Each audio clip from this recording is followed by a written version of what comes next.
Hello guys, আসসালামু আলাইকুম। আমি ডিজে মোটরসের ওনার। আশা করি আপনারা সবাই ভালো আছেন। তো আজকে আমার ভিডিও টপিকসটা হচ্ছে পালসার বাইকের সেলফের মোটর নিয়ে কথা।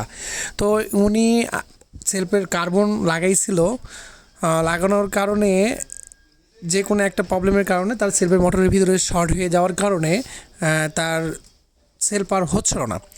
আর এটার সেলফের জন্য উনি দুইটা ব্যাটারিও চেঞ্জ করেছে। তো আমি ওনাকে একটা ভালো একটা সাজেস্ট করলাম যে ভাই, আপনার যেহেতু কার্বনও চেঞ্জ করেছেন প্লাস ব্যাটারিও চেঞ্জ করেছেন দুইটা, তো এই ক্ষেত্রে আমি যা মনে করি আপনি সেলফের মোটরটা নতুন লাগান।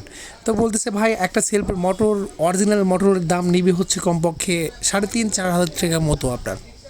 তো এক্ষেত্রে আমি কি করব?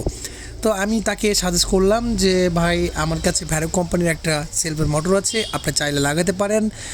আর সেলফের মোটরটা উনি আমাকে আবার জিজ্ঞাসা করলো, ভাই ভ্যারো কোম্পানির সেলফের মোটরটা কি ভালো হবে কি হবে না?